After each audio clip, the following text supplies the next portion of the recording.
Hi, you're tuned in on the Encourage Services Show. I am your host, Encouragement Javi. This morning's title is Cycle of Emotions. Um, we're only going to be doing one series of this show, like we did one series of transitioning through life phases. For those who probably listen to Transition of Life Phases, we're going to talk about just the cycle of emotions this morning. For those who didn't, I'll go over with you a couple of things that we talked about doing transitioning through life phases so that you'll get a better understanding of cycle of emotions. So you may want to get a piece of pencil and paper to jot this down. Until then, to give you a chance to get it if you would so like to do that, I'm going to give you our 800 number.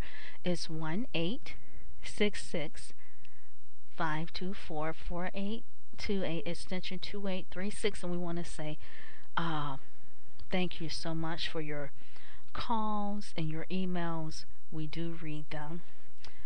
If you want to email us, it is services@encouragementinthetrauma.org, or our main website is encouragementinthetrauma.org, encouragementinthetrauma.org.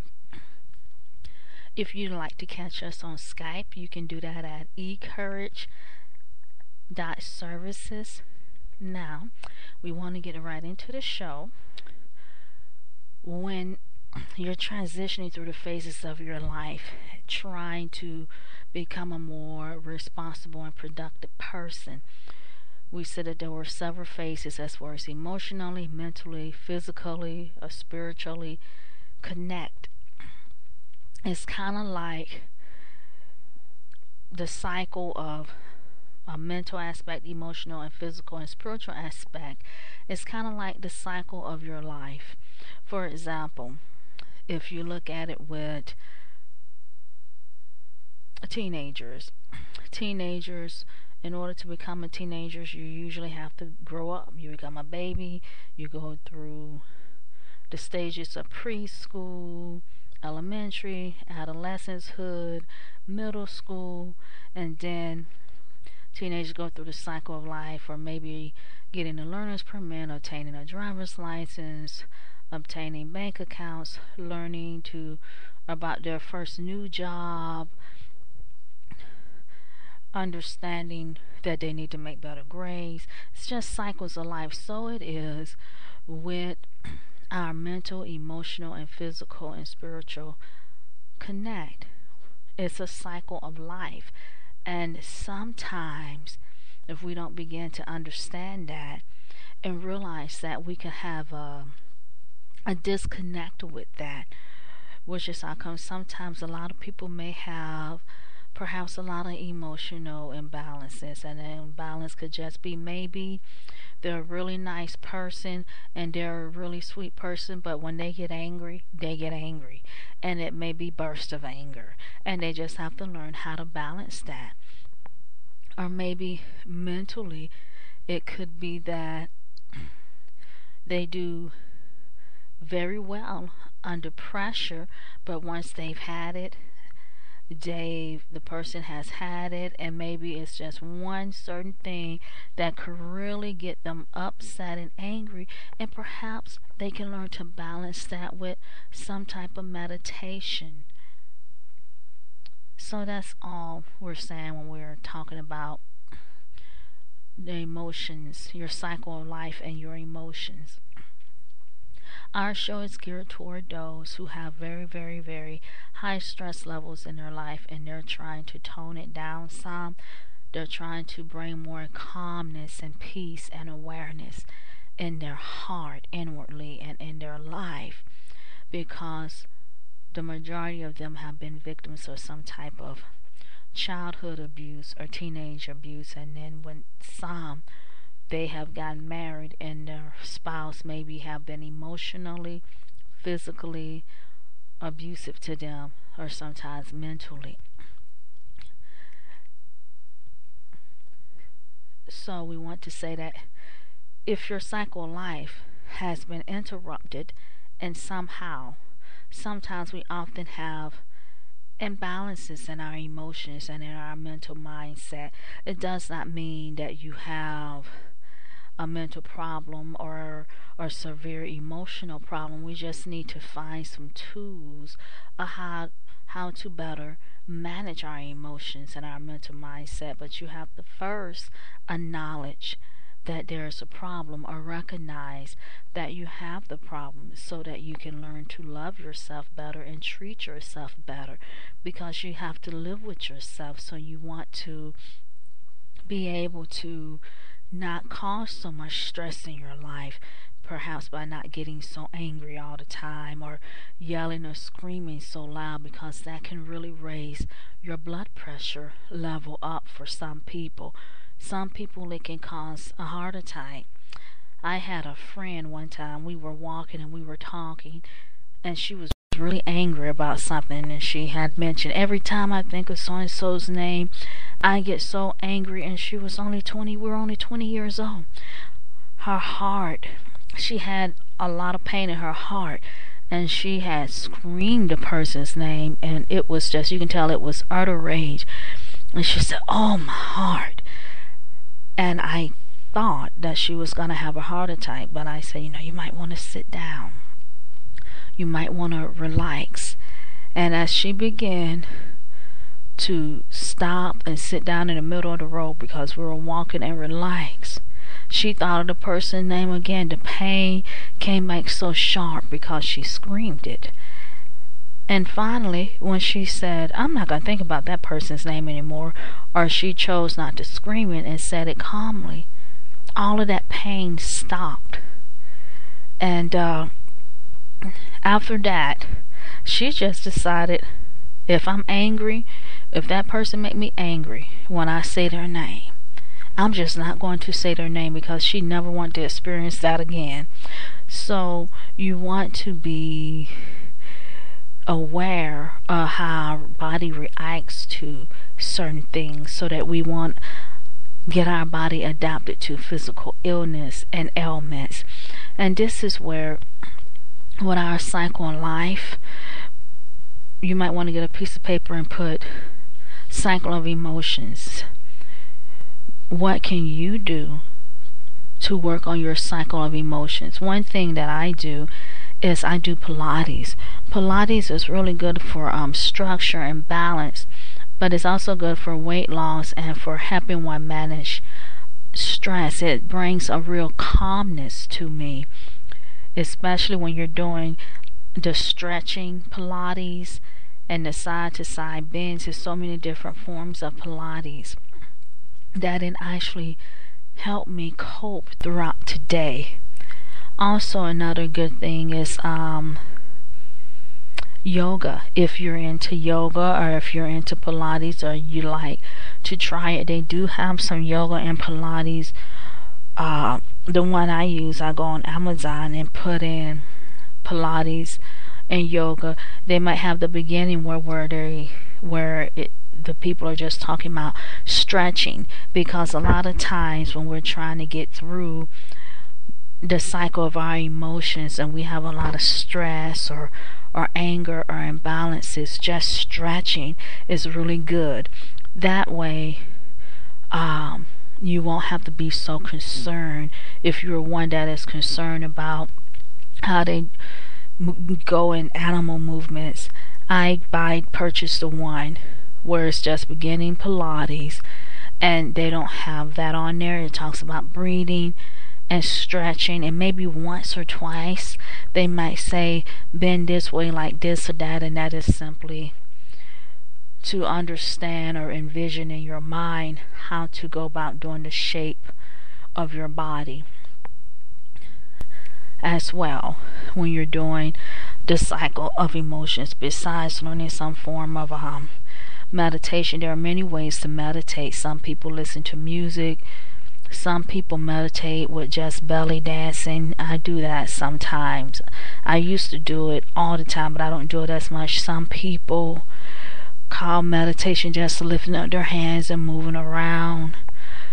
Anything that brings calmness to your mind and peace, because you want to create a greater awareness for you and a greater conscious awareness of what's going on inside your body and in your life, so that you can take better care of your body, especially if you're like in your mid 30s or in your 40s or past that stage. It's very, very important. You want to bring more balance to your life, because we have so much stress that goes on today.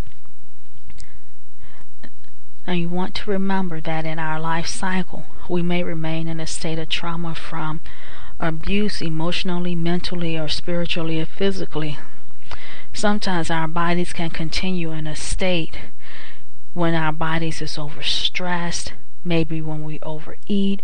So perhaps one thing that you can do is, if you are an overeater and you know it's got to do with your emotions, that you get worried or you have a lot of anxiety, perhaps you might want to consider cutting back. Or say if you buy salty potato chips, maybe you want to buy light potato chips and start out that way. Or if you don't eat any vegetables, perhaps you want to start putting some vegetables on your plate and buy some seasoning with the vegetables that's natural seasoning, if you're not used to eating them raw. Because it's all about how you can create a life cycle of emotions in a new way, to better help you cope in life strategies. And also, another thing is, when you're dealing with your emotions, besides finding out ways to meditate, how you could better eat, finding out what anxiety is coming from and anger is coming from, you may want to take some time to focus on acknowledging, forgiving yourself for things perhaps that has happened, mistakes, choices, sins, whatever it be that you've made, to open up your heart more to receive a greater calmness and awareness and peace in you. Because you have to live with you, and you want to be good to yourself. You want to take care of yourself. So this is very, very important. And when you begin to open up and acknowledge some things, that's when things can happen emotionally in your life. You'll begin to realize some things that you're doing that's not really benefiting you, because your body and your mindset will know that you're trying to work with yourself. A lot of times we can have imbalances of a connection when we hate ourselves or don't love ourselves or won't treat ourselves with the proper respect like we should. So you want to maybe give yourself a hug. Think about something good. Think about some of the good things that you've done. Perhaps keep a journal where it's just for you. It doesn't mean it has to be something personal in it, but just something where you write down your journal and how you feel. Or maybe how when you prayed about something, it came to pass. It's just about you and getting to know you and getting to fall in love with you, because before you can love someone else, you have to first love yourself and fall in love with yourself. So that's very, very important. And then you want to realize that you need to open up your heart, acknowledge what is going on inside of your heart. Sometimes my body tells me when it's ready to exercise. It'll just start, my feet will just all of a sudden start kicking out. And I'll think, why do I want to kick so much? Or maybe I'll just start stretching or do nothing but thinking about stretching, because sometimes when I'm in a very stressed state, which I don't hardly get in anymore, my body automatically, my eyes would just start sometimes going up and down inwardly, because it's exercising. It's gotten so prone to me exercising when it does that. My eyebrows and my forehead, where I'm massaging is very good too. So when you start working on yourself and loving yourself and acknowledging these things every day, it can get easier for you to learn to begin to love yourself and start opening up your heart and to think about in which way you want your life to go in, which is what you want.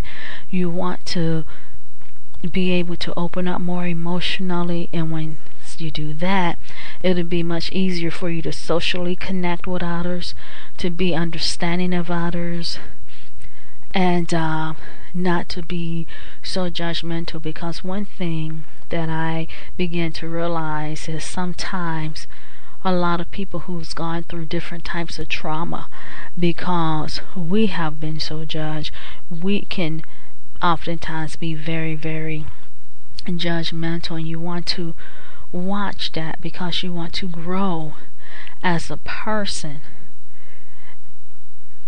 And then you can move on to creating your mission statement. And your mission statement is simply, what do you want to offer in life? One thing I put down was to first take care of me, and to walk in peace and in love and dignity and respect, and to have character for myself. But it takes time to continue building it up, and this is something I'm going to be doing probably for the rest of my life. So it's not something that is coming easy, because I have just started doing this since I actually started on a spiritual path in 2000. So I'm learning, and I hope that I have shared some very powerful tools with you to be able to help you connect and grow emotionally, so that you can begin to have some balance in your life and some love in your life, and continue to live your life in peace. We're getting ready to end the show, and I want to say thank you so much for listening in. We appreciate our followers. Thank you for your comments. I read all of them, and your emails. And may you have a great day. Please let us know how we have helped you or blessed you. Again, our 800 number, and it's international, by the way, is 1-866-524-4828, extension 2836. Our main number is 419-956-4172. Our email address is services@encouragementinthetrauma.org. Our home address of the website, of course, is encouragementinthetrauma.org. That is ENCOURAGEMENTINTHETRAUMA.org. If you would like to receive free encouragement services, please let us know. We will send you information about us and some intake forms and the levels of encouragement that we offer, so that you can see whether or not it's something you want to be a part of, because our service isn't for everybody. You're certainly welcome to be a part, but not everybody is ready right now to go through stages of forgiveness and working on themselves, and that is okay. You know where you're at, and you know what you need or what you would like to proceed with doing. If you're on Facebook, you can follow us on Facebook at JAVC, J-A-V as in Victor, another V as in Victor, I-C. Thank you so much for tuning in.